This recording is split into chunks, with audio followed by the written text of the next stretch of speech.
আরে আমার তো ভূত হওয়ার টাইম হয়ে গেছে, আমাকে একটা ফাঁকা জায়গায় যাইতে হবে। আরে বন্ধু তুই থাকিস, আমার একটা কাজ আছে। আরে এই মিজানুর প্রতিদিন আমাকে ছেড়ে কোথায় যায় না, আজকে তো দেখতে হবে এ কোথায় যায়। এইখানে তো আশেপাশে কাউকে দেখতে পাচ্ছি না, এইখানে তাড়াতাড়ি ভোটটা হয়ে যায়।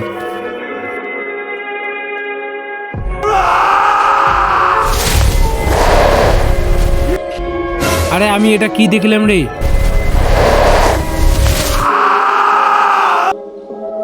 আরে সাইফুল, তুই এখানে কি করতেছিস? আমি এখানে কি করি আগে তুই বল, আমি যেটা দেখলাম এটা কি সত্যি? আরে বন্ধু, তুই যেটা দেখছিস সেটা সত্যি, কিন্তু কাউকে কিছু বলিস না, না হলে তোকে মেরে ফেলবো। না না না না, এই কথা তো লুকিয়ে রাখা যাবে না। আমি এক্ষুনি যাব গ্রামবাসীকে বলে দেবো তুই একটা অনেক বড় ভূত, আর তুই এই ভূত দিয়ে যদি আমাদের পুরো গ্রামবাসীকে শেষ করে দিস তাহলে আমাদের কি হবে? তো বন্ধুরা, এরপর কি হলো ওটা দেখার আগে আমাদের চ্যানেলটিকে সাবস্ক্রাইব করে আমাদের পাশে থাকুন এবং কমেন্টে পার্ট 2 লিখে যান।